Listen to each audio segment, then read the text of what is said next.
C'est le temps de la décision, le moment de vérité. Face à l'amour. Chers amis de partout, c'est votre ami Clémenceau Alexis dans le temps de la décision. Aujourd'hui, je vais essayer d'attirer votre attention sur une question assez importante. L'enfer est-il réel? Lisons Luc chapitre 16, le verset 23. Dans le séjour des morts, il leva les yeux et, tandis qu'il était en proie au tourment, il vit de loin Abraham et Lazare dans son sein. Bienvenue dans le temps de la décision. Aujourd'hui, une question importante. L'enfer est-il réel? Notre génération préfère parler du succès, du bonheur et du développement personnel.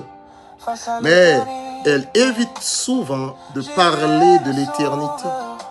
Pourtant, Jésus lui-même a parlé de l'enfer. Dans l'histoire du riche et de Lazare, Jésus décrit un homme qui, après sa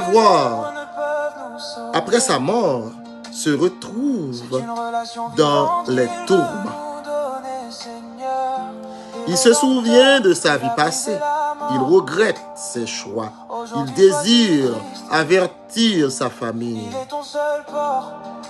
Si Jésus en parle, ce n'est pas pour terroriser les hommes, mais pour les sauver.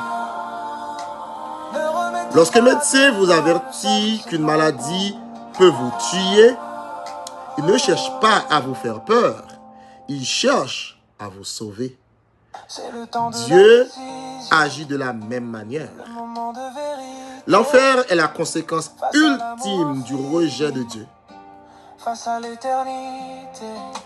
C'est une séparation éternelle d'avec celui qui est la source de la lumière, de la paix et de l'amour. Mais voici la bonne nouvelle. Dieu ne veut pas votre perte. Il a envoyé Jésus afin que vous ayez la vie éternelle. Aujourd'hui encore, sa grâce est disponible. Ne remettez pas votre décision à demain, car demain n'est promis à personne. Et peut-être qu'aujourd'hui est votre temps de la décision. Voulez-vous y penser? Voulez-vous donner votre vie à Jésus pour vous sauver de l'enfer? Il y a pas mal de gens qui disent que l'enfer n'existe pas. L'enfer n'est pas réel. La Bible ne dit pas ça. La Bible cherche à vous avertir, à vous faire savoir que l'enfer est réel. Alors, j'espère que vous allez prendre la bonne décision en donnant votre vie, en donnant votre cœur à celui qui peut vous sauver, à celui qui est disponible et disposé pour vous donner la vie éternelle. Que le Seigneur vous bénisse et qu'il vous aide à prendre la bonne décision.